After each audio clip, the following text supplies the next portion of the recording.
BRS మాజీ MLA pilot Rohit Reddy farm హౌస్లో drug కలకలం రేగింది. అక్కడ 10 మంది డ్రగ్ తీసుకుంటగా ఇటు ఈగిల్ టీం కూడా దాడి చేసి అరెస్ట్ చేయడం జరిగింది. మరి ఇదే విషయంపై ప్రధానంగా ఇటు రాష్ట్ర వ్యాప్తంగా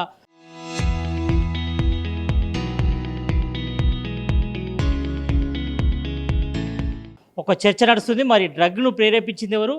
ఇదే విషయంపై మనతో మాట్లాడేందుకు ఎమ్మెల్సీ బల్మూరు వెంకట ఉన్నారు. వాళ్ళతో మాట్లాడదాం. అన్న, ఈరోజు ఉదయం మీరు చూసుంటారు, ఇటు మాజీ MLA pilot Rohit Reddy farm హౌస్లో కూడా ఒక డ్రగ్ కేసు కలకలం రేగింది.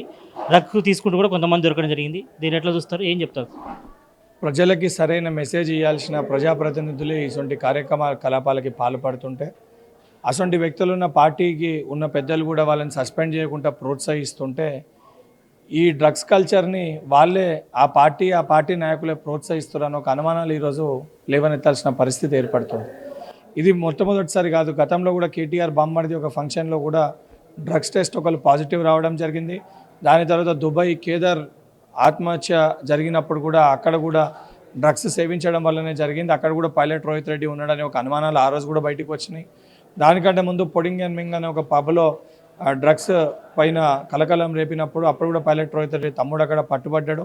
ఇన్ని జరిగినా కూడా ఆ వ్యక్తి పైన చర్యలు తీసుకోకుండా ప్రోత్సహించే విధంగా కేటీఆర్కి కేసీఆర్కి సాన్నిధ్యం ఉండి వాళ్ళు 10 ఏళ్ళ అధికారం ఉన్నప్పుడు ఎమ్మెల్యే కొనుగోలు కేసులలో 4 రోజుల పాటు పైలట్ రోహిత్ రెడ్డిని కేసీఆర్ నివాసంలోనే పెట్టుకున్న విషయం మనందరికీ కూడా తెలిసిందే. ఈరోజు ఆ వ్యక్తి ఇన్ని ఆధారాలతో సహా పట్టుబడ్డాక కూడా ఆయనని ప్రొటెక్ట్ చేస్తున్నంటే బహుశా కేటీఆర్ గారికి కూడా అలవాటు ఉంది కావచ్చు అనేది ఈరోజు మనం ఆలోచించాల్సిన అవసరం ఉంది. అలవాటు ఉంది కాబట్టి తనని ఇక్కడ సస్పెండ్ చేస్తే కేటీఆర్ గుట్టురట్టు చేస్తాడన్న ఒక భయంతో పైలట్ రోహిత్ రెడ్డిని వెనకేసుకొని వస్తుండు. నేను కేటీఆర్ తోటి డిమాండ్ చేస్తున్నా, అదేవిధంగా కౌన్సిల్ చైర్మన్ గారికి, స్పీకర్ గారికి, ప్రభుత్వానికి కూడా విజ్ఞప్తి చేస్తున్నా. రేపు జరగబోయే అసెంబ్లీ సమావేశాలు, కౌన్సిల్ సమావేశాల్లో డ్రగ్ అనలైజర్ టెస్ట్ని అందరికీ కూడా ఏర్పాటు చేసి తెలంగాణ రాష్ట్రానికి ఒక ఆదర్శంగా మనము ఇక్కడికి వెళ్ళే హౌజెస్కి వెళ్ళి అసెంబ్లీ కౌన్సిల్ హౌస్కి వెళ్ళి మనం ఒక మెసేజ్ పంపితే బాగుంటుంది. వారికి కూడా ఇప్పుడు కలిసి కౌన్సిల్ చైర్మన్కి, స్పీకర్ గారు కూడా ఒక రిప్రజెంటేషన్ ఇవ్వడం జరుగుతుంది. దీనిపైన డ్రగ్ అనలైజర్ టెస్ట్ని ఏర్పాటు చేయమని చెప్పి, దానితో పాటు కేటీఆర్ బీఆర్ఎస్ పార్టీకి నిజంగా చిత్తశుద్ధి ఉంటే తక్షణమే పైలట్ రోహిత్ రెడ్డిని బర్తరఫ్ చేయాలని చెప్పి డిమాండ్ చేస్తున్నాము. బర్తరఫ్ చేయకపోయినా, కేటీఆర్ వైట్ ఛాలెంజ్ చేస్తున్న యాక్సెప్ట్ చేయకపోయినా 100% బీఆర్ఎస్ పార్టీ నాయకులే తెలంగాణ రాష్ట్రంలో డ్రగ్ డీలర్లుగా మారిరా అనే ఒక అనుమానాలు కూడా మాకు వస్తున్నాయి. ఇటు జాన్వాడ ఫామ్ హౌస్లో కూడా గతంలో కూడా ఒక కలకలం రేగింది. అక్కడ పెద్ద ఎత్తున పార్టీ జరుగుతుంది. అక్కడ కూడా డ్రగ్ విక్రయం జరిగింది, డ్రగ్స్ సేవించారని కూడా. మరి ఆ కేసు ఏమైంది? మీ గవర్నమెంట్లోనే అప్పుడు కేసు జరిగింది కదా, అసలు కేసు ఏమైంది? కేసు ఇన్వెస్టిగేషన్ నడుస్తుంది. సంబంధించిన వ్యక్తులు శాంపుల్ సేకరణకి రమ్మంటే ఏ రకంగా బుకాయించి కోర్టుని ఆశ్రయించి ఏ రకంగా వాళ్ళు ఉపశమనం తెచ్చుకోరో కూడా మనం వాటన్నిటిని కూడా గమనించినాము. అండ్ కేటీఆర్ ఏ రకంగా వాళ్ళని ప్రొటెక్ట్ చేస్తున్నట్టు కూడా కనబడుతుంది. కేటీఆర్ బీఆర్ఎస్ పార్టీ అండదండలు చూసుకొని ఈ డ్రగ్ కల్చర్ తెలంగాణ రాష్ట్రంలో విపరీతంగా పెరుగుతుందనే దానికి నిన్న పైలట్ రోహిత్ రెడ్డి ఇన్సిడెంట్ ఒక ఉదాహరణ. 100% ఎవరున్నా, ఎంత బడా వ్యక్తులున్నా, కేటీఆర్ ఉన్నా, కేటీఆర్ సంబంధించిన వ్యక్తులున్నా, వాళ్ళ కుటుంబ సభ్యులున్నా తెలంగాణ రాష్ట్రాన్ని డ్రగ్ రహిత రాష్ట్రంగా తీర్చిదిద్దాలని చెప్పి గౌరవ ముఖ్యమంత్రి రేవంత్ రెడ్డి గారు ఈగిల్ అనే సంస్థను తీసుకురావడం జరిగింది.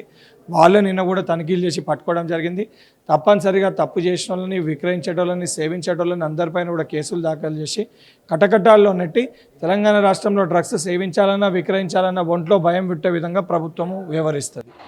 గత బీఆర్ఎస్ గవర్నమెంట్లో కూడా ఇటు టాలీవుడ్లో కూడా డ్రగ్ కలకలం రేగింది. అప్పుడు కేసు అంతా కూడా దాదాపు ఇన్వెస్టిగేషన్ కూడా జరిగింది. ఇప్పుడు ప్రజెంట్ పక్కకు పోయింది. ఆ కేసులో ఏమైనా మళ్ళీ తిరిగే అవకాశం ఉందా? మీ గవర్నమెంట్లో మళ్ళీ విచారణకు ఆదేశించే అవకాశం ఏమైనా ఉందా? అది కూడా డీజీపీ గారిని కలిసి అవన్నిటిని కూడా జోడీకరించి అన్ని కేసెస్ని కూడా తీసి ఏది ఎక్కడ ఇన్వెస్టిగేషన్లో ఉందో, దేంట్లో ఇన్వెస్టిగేషన్ ప్రాపర్గా జరిగిందా లేదా ఆ రోజు కేటీఆర్ కొంతమందిని కాపాడడానికి ఇన్వెస్టిగేషన్ని తప్పుదో పట్టించిండు, ఆ కోణంలో కూడా ఆలోచించి ఇవన్నిటిపైన సిస్టమ్ ప్రకారంగా, ప్రొసీజర్ ప్రకారంగా ఎంక్వైరీ చేసి తప్పు చేసిన వాళ్ళందరినీ కూడా కఠినంగా శిక్షించాలని చెప్పి డీజీపీ గారిని కూడా కలిసి ఒక రిక్వెస్ట్ లెటర్ వారికి కూడా ఇస్తాను.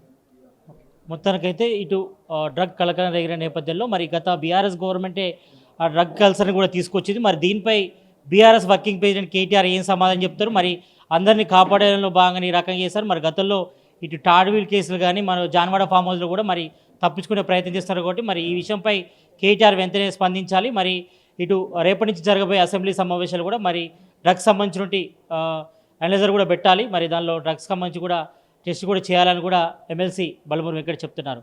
కెమెరామ్యాన్ మధుతో సతీష్ RTV గాంధీభవన్ నుంచి.